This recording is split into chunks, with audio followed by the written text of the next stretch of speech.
Decreto-Lei 2848 de 1940. Código Penal.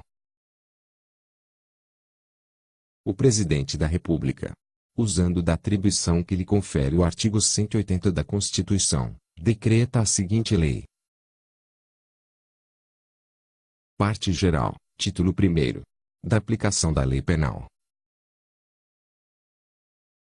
Artigo 1º. Não há crime sem lei anterior que o defina. Não há pena sem prévia cominação legal. Artigo 2º. Ninguém pode ser punido por fato que lei posterior deixa de considerar crime, cessando em virtude dela a execução e os efeitos penais da sentença condenatória. Parágrafo único. A lei posterior, que de qualquer modo favorecer o agente, aplica-se aos fatos anteriores, ainda que decididos por sentença condenatória transitada em julgado. Artigo 3º. A lei excepcional ou temporária, embora decorrido o período de sua duração ou cessadas as circunstâncias que a determinaram, aplica-se ao fato praticado durante sua vigência. Artigo 4º. Considera-se praticado o crime no momento da ação ou omissão, ainda que outro seja o momento do resultado.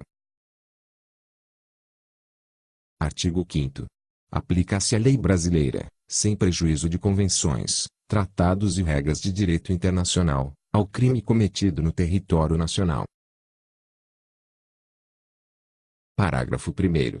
Para os efeitos penais, consideram-se como extensão do território nacional as embarcações e aeronaves brasileiras, de natureza pública ou a serviço do governo brasileiro onde quer que se encontrem, bem como as aeronaves e as embarcações brasileiras, mercantes ou de propriedade privada, que se achem, respectivamente, no espaço aéreo correspondente ou em alto mar.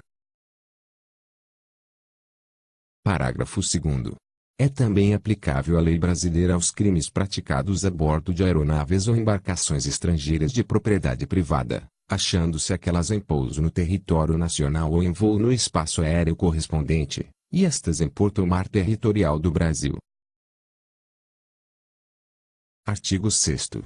Considera-se praticado o crime no lugar em que ocorreu a ação ou omissão, no todo ou em parte, bem como onde se produziu ou deveria produzir-se o resultado. Artigo 7º. Ficam sujeitos à lei brasileira, embora cometidos no estrangeiro.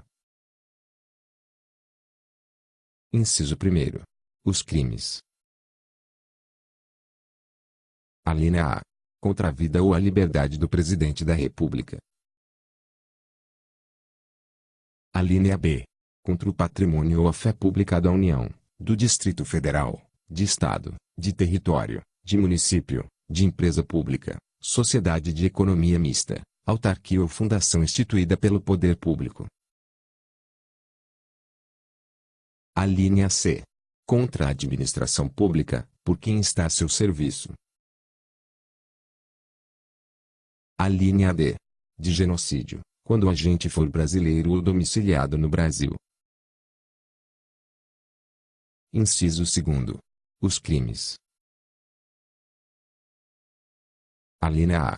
Que, por tratado ou convenção, o Brasil se obrigou a reprimir.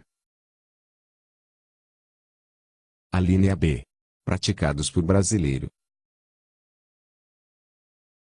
Alínea C. Praticados em aeronaves ou embarcações brasileiras, mercantes ou de propriedade privada, quando em território estrangeiro e aí não sejam julgados.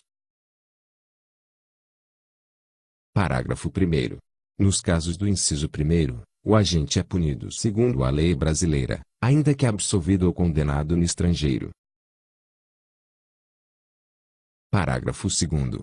Nos casos do inciso 2º, a aplicação da lei brasileira depende do concurso das seguintes condições. Alínea A. Entrar o agente no território nacional. Alínea B. Ser o fato punível também no país em que foi praticado. Alínea C. Estar o crime incluído entre aqueles pelos quais a lei brasileira autoriza a extradição. Alínea D. Não ter sido o agente absolvido no estrangeiro ou não ter aí cumprido a pena. Alínea E. Não ter sido o agente perdoado no estrangeiro ou, por outro motivo, não estar extinta a punibilidade, segundo a lei mais favorável. Parágrafo 3º. A lei brasileira aplica-se também ao crime cometido por estrangeiro contra brasileiro fora do Brasil, se, reunidas as condições previstas no parágrafo anterior. Alínea A. Não foi pedida ou foi negada a extradição. Alínea B. Houve requisição do Ministro da Justiça.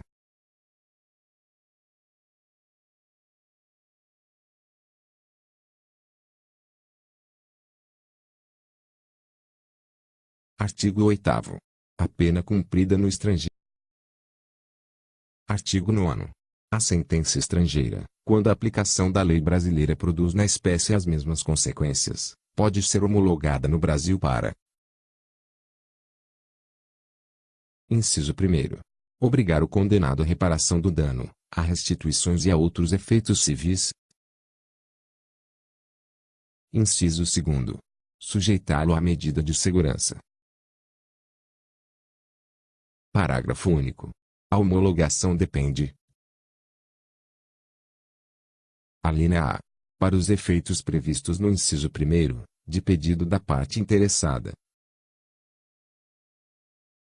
Alínea B. Para os outros efeitos, da existência de tratado de extradição com o país de cuja autoridade judiciária emanou a sentença, ou, na falta de tratado, de requisição do Ministro da Justiça. Artigo 10. O dia do começo inclui-se no cômputo do prazo. Contam-se os dias, os meses e os anos pelo calendário comum. Artigo 11. Desprezam-se, nas penas privativas de liberdade e nas restritivas de direitos, as frações de dia, e, na pena de multa, as frações de cruzeiro. Artigo 12. As regras gerais deste Código aplicam-se aos fatos incriminados por lei especial, se esta não dispuser de modo diverso.